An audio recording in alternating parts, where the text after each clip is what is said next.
I am, you are, we are, together in ending COVID-19. Community Constituency COVID-19 Front today hosts a highly important person by the name of Mtsweli. Mtsweli is the chairperson of NYDA. We just want to find out today that what are the progress and the project that are going to be entitled to the youth during this COVID-19. Re Mtsweli, you are most welcome to our COVID-19 Radio Front studio. No, thank you. Thank you very much. Lenda kidumedi sega ofela ba mamedi. Koba hi. Look, we obviously agree that this is a very difficult time for all of us, the whole country, and various interventions have been put in place for everybody, the elderly, the sick, the disabled, but also what is important is that young people also need to derive some benefits out of this. Now you remember that the president, when declaring, the lockdown, he also mentioned that there will be a huge government spending, particularly on unemployed young people in our country, and that's something that we welcome because we've always said that the cost of being unemployed is actually very high because people just for being unemployed, that does not mean that you don't spend a cent. You must travel, you must eat, you must do all sorts of things. So that's a welcome intervention. The increasing of grants for children, that we've always argued the grants were not nearly enough, but we're very happy to see almost a doubling of the current child support grants. We're very happy. As you know, many parents are teenage parents, and or we've had a big problem of teenage pregnancy in our country. And of course, as the NYDA, we've also come on board. We've launched what is called the Micro Enterprise Release Fund or Relief Fund. That is a fund that is specifically targeting those young people that are running micro enterprises, informal businesses, township-based businesses, hair salons, car washes, young people who are running small gyms, as you know, part of the regulation says you must not sell hot food. Those particular businesses are closed, and a lot of young people actually run those businesses. They sell tires, they do. So those young people that are actually in the micro space are able to apply for a relief fund that the NYDA has actually put in place, and of course a whole lot of other basket of interventions that I've actually spoken to. In today's youth, how would you define NYDA? In a nutshell, to say this model of NYDA is the same NYDA that can be seen here in Sandton or Koswetu or Etunu or Ko Mapapuche. Okay. Well, NYDA is a government institution. I think that's the first thing we need to define it as. So it's an institution of government, more like your CEDA, CFA, ITC, and so on and so on. Its mandate is specifically to deal with youth development in our country. Now, youth development is a broad concept. We're looking at economic interests of young people, education skills, development of people. We're looking at the National Youth Service program for young people in this country. We also do policy and research, getting cutting edge research, advise government on youth policy, advise government on interventions that are youth based. So it's an institution that is there to deal with youth development in our country. Having said dealing with youth development, honale kgwetlho e ba shaka jeno ba bona mo setšhabeng gore bašwa ba ka jeno ba entitled, bašwa ba ka jeno ba disrespecta. A go na le ka mokgwa NYDA mo phojeno le mo yone re ka reng e thusa moral or ethics ya bana ba e ka nna ko sekolong e ka nna mo magaeng? Well, in fact, ga re dumele 100% gore bacha by nature ke batho ba ileng gore a bana maikarabelo or ke batho ba ileng gore you know ba entitled and so on a re dumele re ntho e ntse re bua go tloga mathomong go gore society ya rona a iso fitlhe to a point bo ileng gore e gona ho etsa dilo tse leng gore batjha can be able to exist in. So for instance, batjha mo South Africa, they still have to fight for their recognition, you know. If we sheba the interventions tse ngata, you know, o shebile lo tse leng gore di bua ka batho ba holo, if o lebella mo leng gore ho nkiwa di decision teng di nkiwa ke batho ba holo, and yet the decisions tseo di nkiwa on behalf of rona as batjha. So when people say ho re entitled, we don't agree. Ntwe re buang gore as batjha re batla ho ba part because now we understand our challenges better as young people. You would not understand our challenges better if you are not young. If you are 65 years old, you can never speak for a 25-year-old. A 25-year-old has got a capacity to speak on their own. So we are saying people must stop saying we are entitled. People must say we must actually be integrated as part of those who are taking decisions, which is number one. Number two, there are basic things tse leng gore batjha sontsore ba bane le tsona. Ya mathomo ke thuto, you know. From early childhood development all the way to an undergrad qualification must be able to have access to learning, must be able to have access to education, must be able to have access to skills development. Now, if we are unable to respond to those basic needs, then we are going to sit with a problem.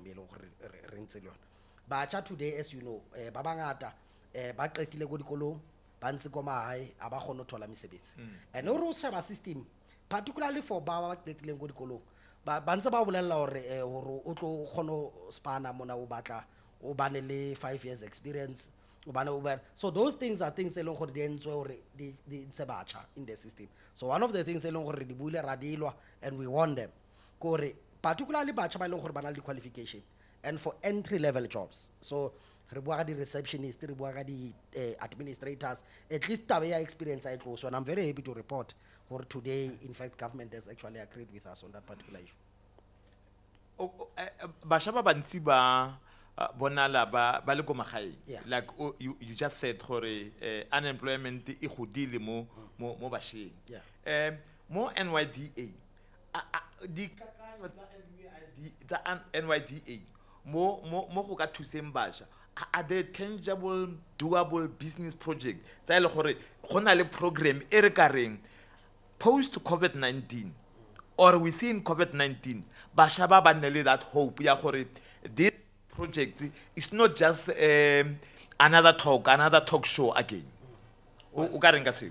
Well, ke a dumelana le wena ntho e leng gore re bua ya mathomo ya o qala ko gore taba e ya batjha ba le gore ba fiwa tšhelete ba ntse ko mahae beyond COVID-19 so re tswele pele go thusa batjha ba leng gore ba batlana le mesebetsi.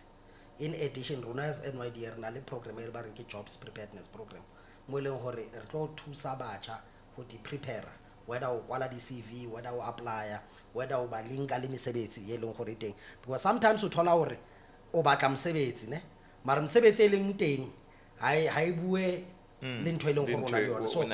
So ntho re batlang gore re batla o pula every information e leng gore it's out there in relation to the job market and then match it with the young people that are actually looking for work out there. So ho na le system e leng gore e centralized re na le yona. So motjha e leng gore for instance o Bochum go Limpopo can be able to apply and say a ke na mosebetsi mara ke na le certificate ya N4 for instance from a TVET college. If there is something go Sebokeng e leng gore e batla motjha e leng gore na le N4 in that particular course, there must be a centralized system that will be able to communicate with the young person that is in Bochum, so that we don't have a young person traveling from Bochum to go and apply for a job in Sebokeng. So those are the things that are there. Sabraro ke buile taba ya gore, you know, one of the biggest challenges e leng gore di teng go gore batjha ba bangata ba batla le mesebetsi ba batla o etsa mesebetsi. So ntho e leng gore re shebile gore re batla o unearth batjha ba ileng gore ba kgona ho etsa mesebetsi. So in other words, re batla batjha ba ileng gore if o rana business ya hao enyane re kgone re o thuse re o fane ka tšhelete o hodise business ya hao, because once business now you are able to employ 2 more, you are able to employ 3 more, and in that way re kgone o lwana le ntho ya unemployment from the ground level.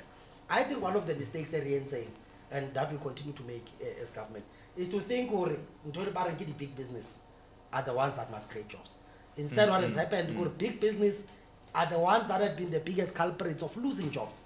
You know, we've seen now banks have retrenched thousands and thousands of people because they are now investing in machinery. They are investing in this thing called the fourth industrial revolution. We've seen mines, they are closing down, they are retrenching people. We've seen manufacturing sector has actually even gone dead in our country. What is called manufacturing in our country is not manufacturing. If you look at the car plants, Roslyn, you look at VW in Uitenhage in Eastern Cape, that's not a manufacturing plant, that's an assembly plant.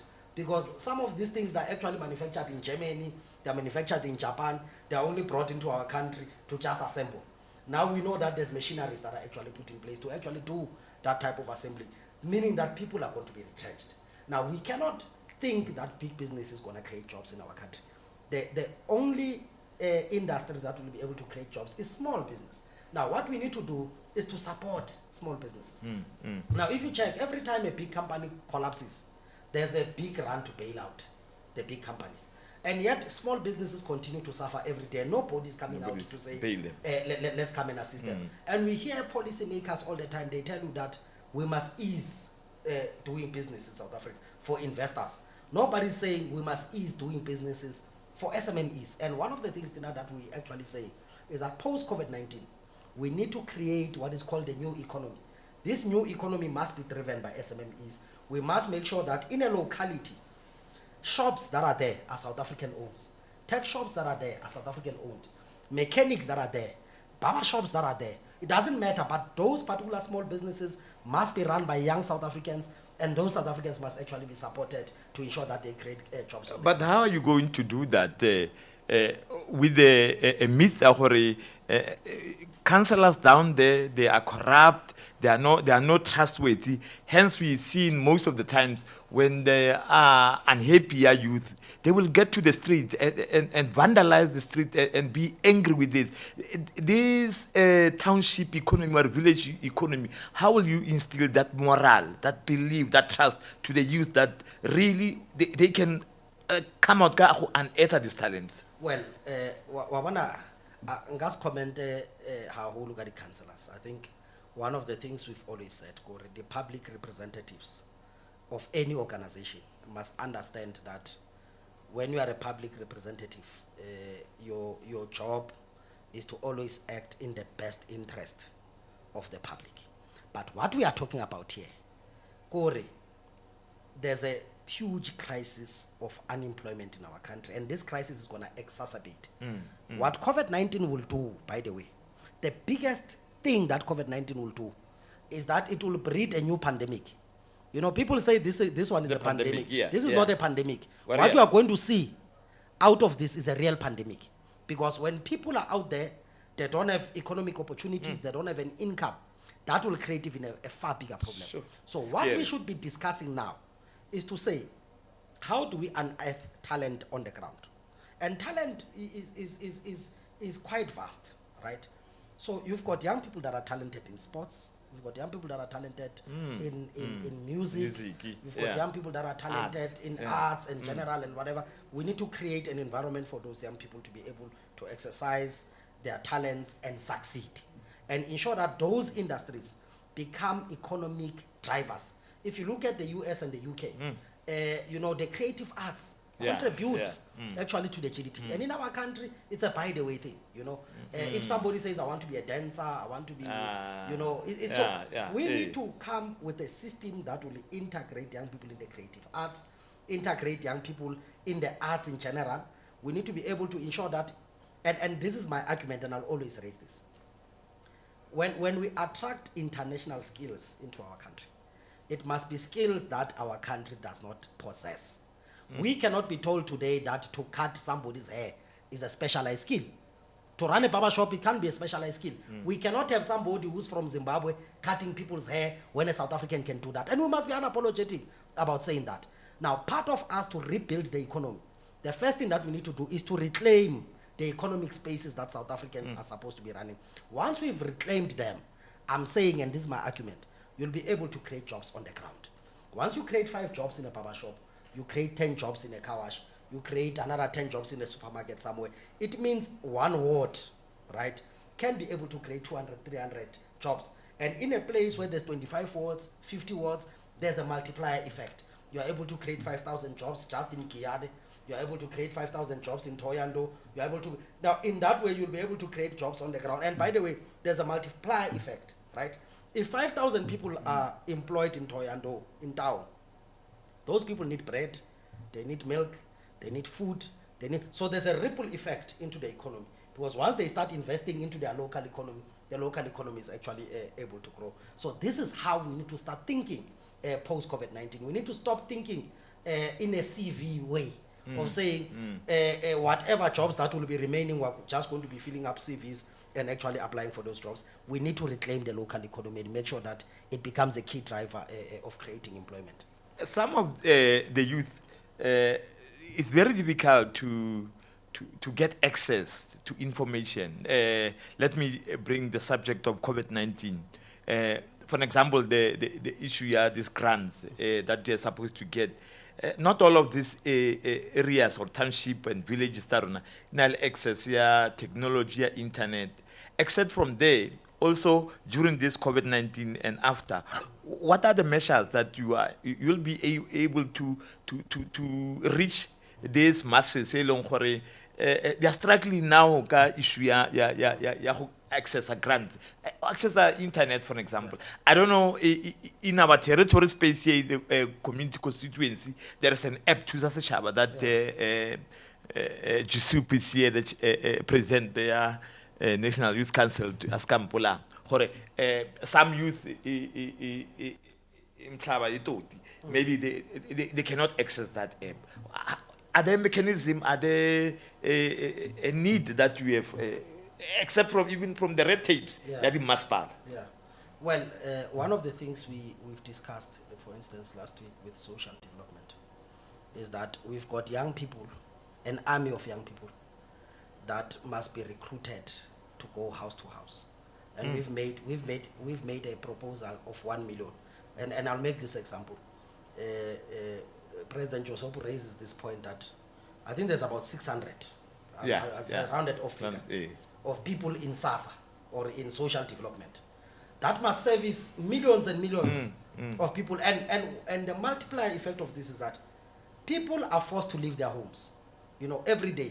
Whether to line up for a food parcel, whether to go and access or apply for a grant, because people are used to a manual system. Now, if we're saying people must stay in home and they must social distance, we must then come up with a system where we can be able to assist people from home. And that can't be an online system alone. If it's an online system, we're being elitist. It means we're just looking at people in Pretoria East and everywhere else, But when we're talking about people in Guanongo, you need people that will be able to go door to door, explain to them that this is how you apply for an unemployment grant. I was seeing even President Josopo in his social media saying, let me try and apply for this 350, And I remember, look at his positioning, right? Look at his positioning, and even his and the knowledge with the scientific knowledge that he has. And he struggles, right? And there's they create a WhatsApp thing. That's why sometimes young people need to be integrated into these decisions, because you have a 60-year-old who will come and say, here's a WhatsApp bot, Now it's a robot, So a robot is trained that it must only answer to certain things. Now when you ask a robot certain things, the robot will tell you, hey, what you're asking me, I don't even know it. I'm on green, red, and blue. What we need, there are two things that we need to do, and we need to work together on this one. One, we need to release a cohort of youth soldiers that will go door to door. Those young people are there, they are sitting at home. Let's take them and let's use them as soldiers on this thing. But two, what COVID-19 has now demonstrated to all of us is that there's going to be something called a new normal. What we're doing here, we might think we're doing it in response to COVID-19, but we may find that this is actually the new normal. So we actually going to be having meetings online, Microsoft Teams and so on. They must just solve the pornography that comes out every now and then. But I think what is now going to start happening is that, we will start having a new way of doing business. Now, if that is the case, the debate, President Josopo, on broadband access comes right? South Africa is one. I mean, go to anywhere, go to Namibia, right? Go to any other country. There's Wi-Fi, right? People are able to utilize their phones and so on and so on. It's actually a normal thing. We are engaged in a battle now with service providers, network service providers networks, like Vodacom and so on and so on. It had to take a court, right? It had to take a court to tell them to lower their data prices. I don't know if you've seen, they've claimed that they've lowered them. There's a claim out there that they've lowered them. They've actually done nothing. And the criminals that they are, because you must say it, they've also now increased what is called their bandwidth. So in other words, yes, they've made the cost of data a little bit cheaper by 20 rand. But it means when you spend time on the gig goes quickly because they've actually increased their bandwidth. So one of the things we're saying is that government must roll out, you know, a spectrum into our country that will ensure that everybody has got access to data. We can't be talking about people in rural areas that don't have access to data. We can't talk about people who are in townships who don't have access to the internet because everything will actually be done there. You know, so I think the debate that we're having is that there must be that rollout. You know, the Minister of Telecommunications was actually talking about this particular issue. But I think municipalities, everybody need to come on board and ensure that there's at least broadband access across the board.